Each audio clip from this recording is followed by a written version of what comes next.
remembering when I started working on the ship, when I left my old apartment, when I got married, when I passed my entrance exams, when I broke my arm roller skating. Recently I developed this compulsion where I would try to figure out what I was doing exactly a year earlier, but it was hard work after several years on the WA. I had done the same things so many times. Mia would call this my autochronological endopathology. She could be pretty smart when she wasn't pretending to be a baby. After I mopped the floor, I wiped down the surfaces and sprayed the room with very expensive air freshener. I removed the fresh flowers from the fresh flower fridge and arranged them around the shop.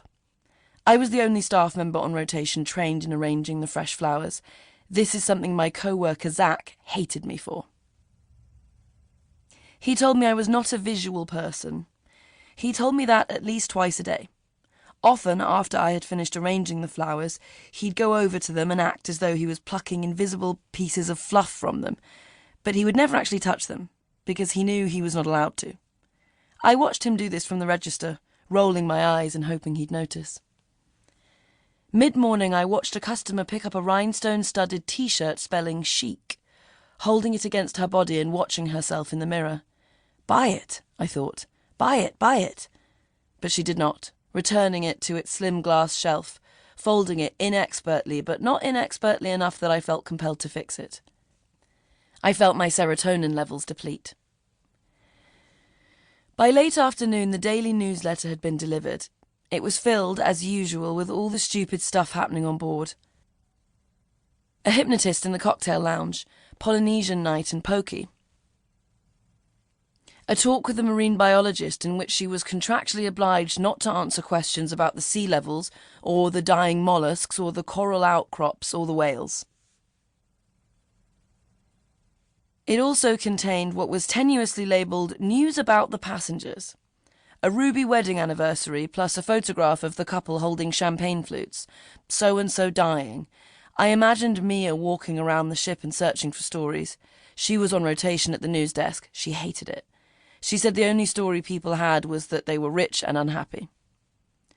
After we'd finished reading the newsletter, we got ready for what we were supposed to refer to as twilight, the early evening hours in which we played yeah and served French martinis.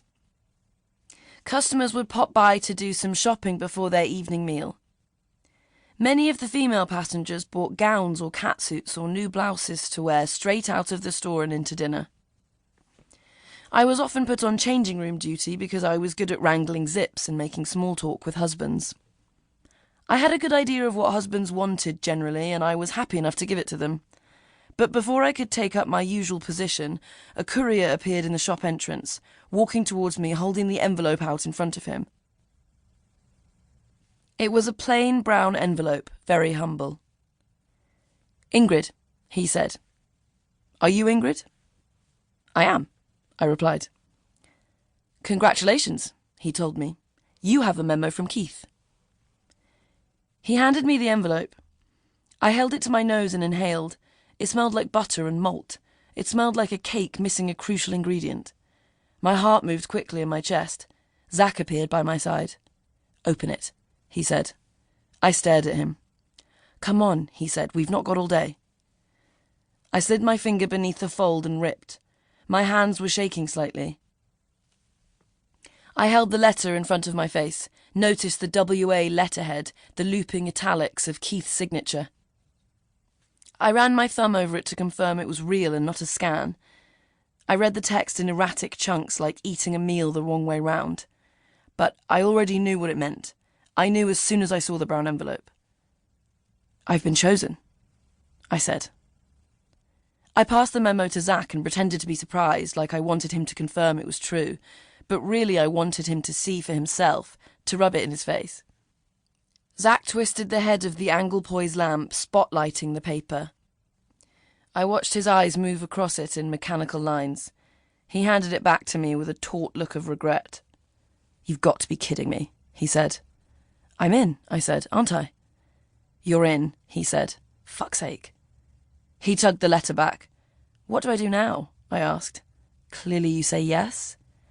"Okay, right. Who do I say yes to?" "To Keith at the ceremony." Zach was regarding me with a nervous urge.